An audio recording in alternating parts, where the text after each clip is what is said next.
I walked away the day she told me another man made her feel alive. A word that sliced through me deeper than anything she had ever said. Because it wasn't just betrayal. It was comparison. The kind that kills love quietly and permanently. My name is Aaron. I'm 34 from Minnesota. And back then I believed in slow, steady love. The kind built on routines, loyalty, and quiet commitment. But to her, Rachel, those things became boring, predictable, not enough to keep her entertained. She said she needed excitement, passion. And then she dropped the final blow. He makes me feel alive, Aaron. I remember staring at her, numb, not crying, not yelling, just realizing that the woman standing in front of me wasn't the woman I married. So I did the only thing that made sense. I walked away. No argument, no begging, no dramatic exit. I packed a small bag, left my key on the dresser, and told her, if he makes you feel alive, then go live. And I left our home quietly.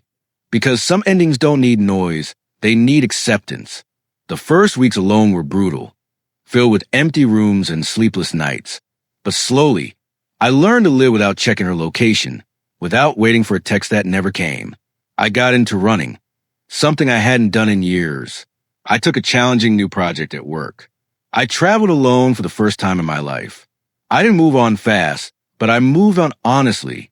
And then, nearly a year later, on a cold evening in September, I heard a knock on my apartment door.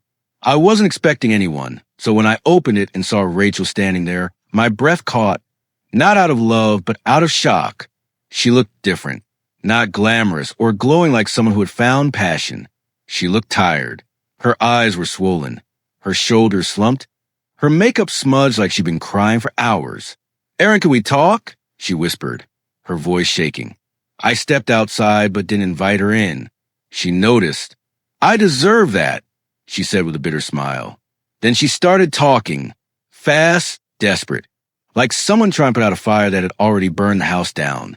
I messed up worse than I ever thought possible. He wasn't who I thought he was. Everything fell apart. He cheated, he lied, he played me, and I kept thinking about you, about us.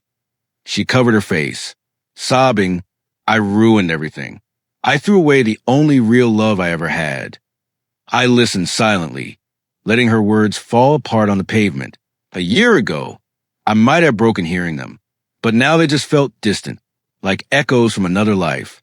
When she finally calmed down, she said quietly, Aaron, I need to tell you something. Something I should have said before. None of it was real. I frowned. What do you mean? She swallowed hard. Him making me feel alive, that was a lie. I said it to hurt you.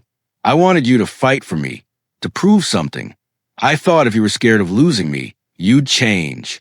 But instead, you walk away. She looked at me with trembling eyes. I didn't think you would. Hearing her confession felt strange, like being handed a puzzle piece to a puzzle I no longer cared about. She continued. I didn't feel alive with him. I wasn't happy. I wasn't fulfilled. I was insecure and stupid and looking for validation. And in the process, I destroyed the one person who loved me for real. She reached for my hand, but I stepped back. She froze. Aaron, please. I know I don't deserve another chance, but I'm asking you to consider it. I miss you. I miss us. I miss the way you loved me. There was a time when those words would have undone me. Not tonight. I took a slow breath and said, Rachel, you didn't destroy me.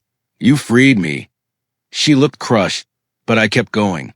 I walked away because I realized something that day. You didn't want me. You wanted attention. You wanted drama. You wanted a version of life that doesn't exist. I couldn't give you what you were trying to chase because you didn't even know what it was. Her lips trembled. So that's it? There's no chance. No, I said gently. Not because I hate you. Not because of what you did, but because I'm not the same man who walked out that door, and you're not the woman I once loved. She bit her lip, tears falling freely now. I thought you still loved me. I nodded. I loved who you used to be, but I don't miss the person you became. She took a shaky step backward, whispering, I guess I came too late. No, I said softly. You came after I healed. She turned and walked toward her car.